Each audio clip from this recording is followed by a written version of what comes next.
नमस्ते। आप सभी से अनुरोध है कि कृपया हमारे चैनल को सब्सक्राइब करें, वीडियो को लाइक भी अवश्य कर लें।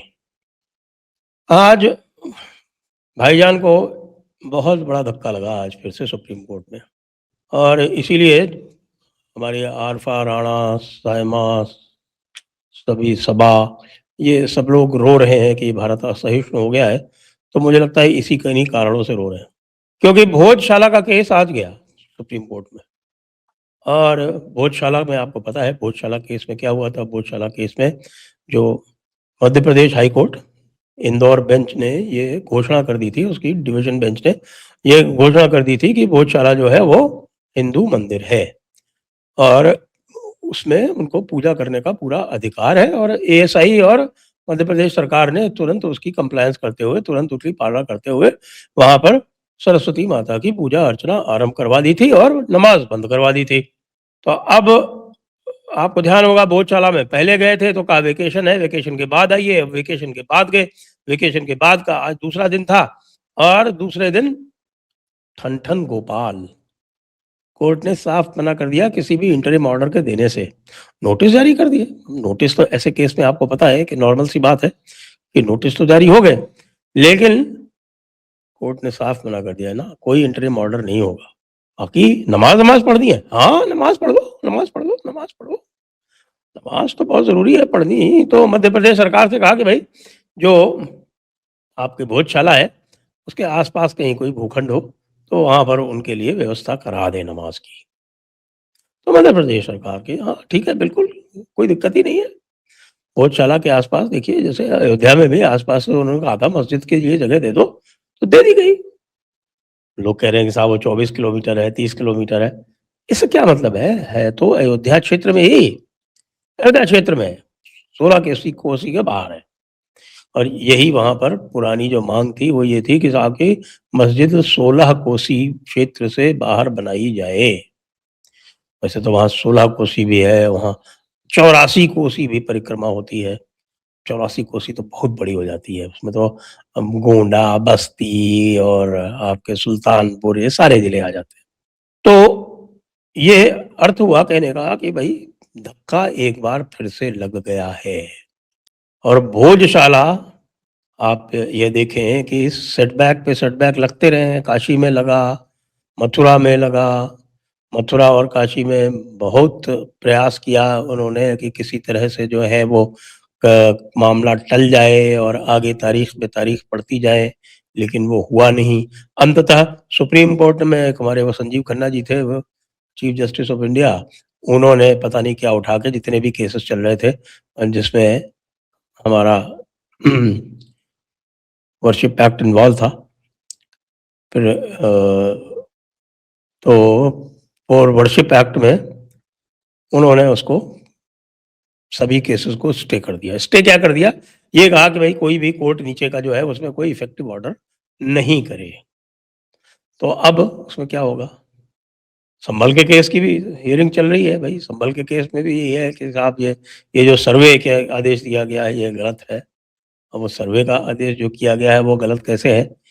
क्योंकि संपत्ति तो आपकी है ही नहीं, आपका कोई लोकस स्टैंडर्ड ही नहीं है। वो तो एएसआई की संपत्ति है।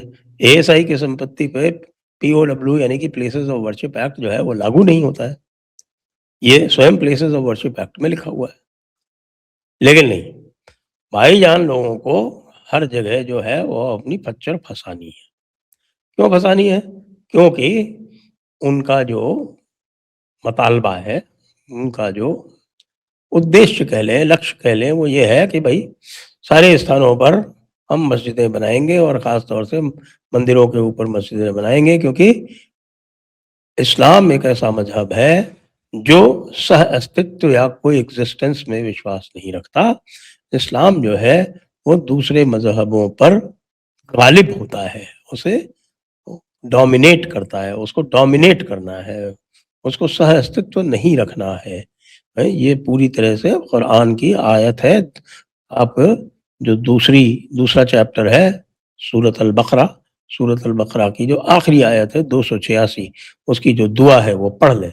उस दुआ में क्या कहते हैं कि ऐ अल्लाह हमें कौमुल काफ़रीन पर गालिब कर।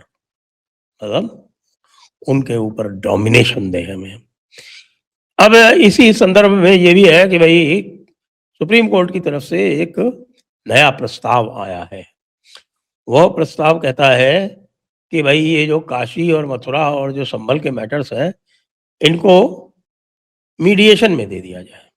अब ये फिर वही ढाक के तीन बात है। ये मीडिएशन वाला जो मामला है ना, वो जब भी आता है तो हमारा मुस्लिम पक्ष खुश हो जाता है, प्रसन्न हो जाता है। वो इसलिए क्योंकि इसी बहाने उसको मामले को टालने में काफ़ी सहायता मिल जाती है। उसको मामले को और 2, 4, 6 साल वो टाल सकता है।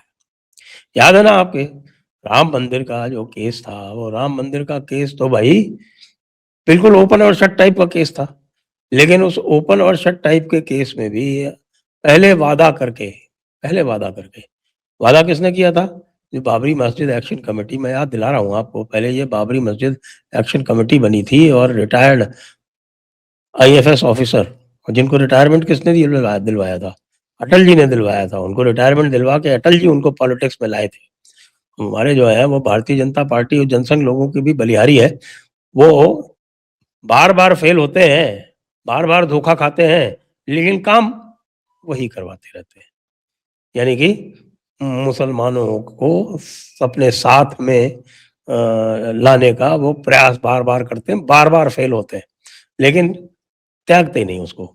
अच्छा, ऐसी बात नहीं है कि कई लोग कहते हैं कि नहीं, नहीं भई कोई भी प्रयत्न किया जाए बार-बार तो हो सकता है अंत में सफल हो जाए, लेकिन इसकी सफलता की कोई गुंजाइश इसलिए नहीं है क्योंकि आप 714 है या 712 ईस्वी में तो इस्लाम यहाँ आया है, लेकिन इस्लाम के उसके पहले से जब से इस्लाम एक तरह से कहें कि 622 ईस्वी में जब हिजरत की है मोहम्मद साहब ने मदीना से मक्का से मदीना, उसके बाद से लेके आज तक इतिहास में कोई भी उदाहरण नहीं आता जिसमें किसी प्रकार का समझौता इस्लाम से या इस्लामिक शासन से किसी ने सफलतापूर्वक कर लिया हो।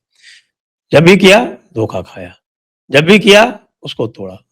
हाल में ही देख लीजिए ईरान के साथ में क्या हो रहा है। उनका तो समझौता जो है वो 10-12 दिन भी नहीं चलता।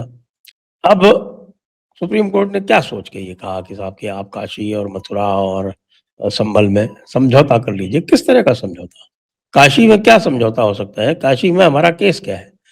काशी में हमारा केस ये है कि जहाँ पर काशी विश्वेश्वर का मंदिर है, जो वहाँ का मुख्य मंदिर है, जिसकी तरफ हमारे नंदी मुँह करके बैठे हुए हैं, जिस गर्भगृह के सामने नंदी जी जो हैं वो मुख करके बैठे हुए हैं, वो एक हिंदू प्रतिष्ठान है और उसको ज़बरदस्ती वहाँ पर पहले उसको तोड़ा गया और तोड़ के वहीं पर वो उसी की जो मलबा था, उसी से दोबारा वहाँ पर मस्जिद का निर्माण किया गया और हिंदुओं को अपमानित करने के लिए एक जो उनकी पश्चिमी दीवार थी, वो जानबूझकर छोड़ दी गई।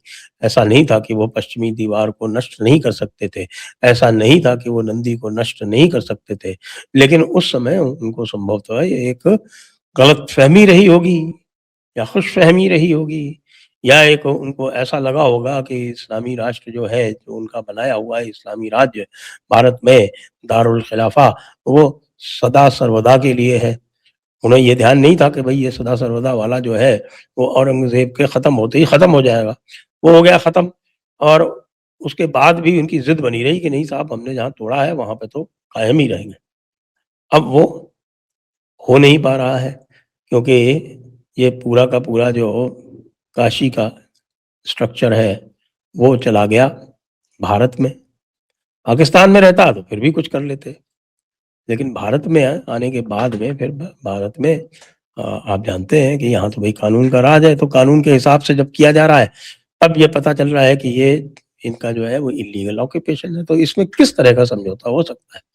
अब समझौता तो माता अहिल्याबाई होलकर ने किया था और उस समझौते में ये किया था कि भई इधर जो इस समय जहाँ पर मंदिर बना हुआ है, तो उसके मस्जिद से सटते हुए उस क्षेत्र में मंदिर बना लिया था। ये तो समझौता था। अब क्या समझौता हो सकता है? हमें तो पूरा चाहिए। अच्छा, मुस्लिम पक्ष भी तैयार नहीं है, उसको भी पूरा चाहिए। तो जब दोनों को पूरा चाहिए तो फिर ये सुप्रीम कोर्ट क्या करना चाहता है? कि ये कह के कि साहब इसने जो है वो समझौता वार्ता करा दीजिए। मथुरा में क्या हो सकता है? मथुरा में सबको पता है कि भगवान कृष्ण का जहाँ जन्म हुआ था, जो जेल थी, वो ईदगाह के नीचे है। उसमें पैसेज बना हुआ है, लोग जाते हैं उसमें, सरकारी अफ़सर इत्यादि तो जाते ही हैं। तो उसमें किस प्रकार का समझौता संभव है? यहाँ तो भोजशाला में जिस तरह से निर्णय हुआ, उसी तरह का निर्णय काशी में, मथुरा में और संभल में होना पड़ेगा। उसके अतिरिक्त और कोई उपाय नहीं है। तो भोजशाला का स्वागत करें और यह आशा करें कि काशी, मथुरा और संभल जिनकी बात हो रही है, उसमें भी प्लेसेस ऑफ वर्शिप एक्ट का जो इस समय स्टे चल रहा है, वो शीघ्र हटेगा और ये तीनों स्थल और तीनों स्थल के अतिरिक्त जो बहुत एक लंबी-चौड़ी लिस्ट है, वो सारी की सारी उसके हिसाब से फिर जो हिंदू जो हैं, वो उसको वापस रिक्लेम करेंगे। जय हिंद, जय भारत, वंदे मातरम।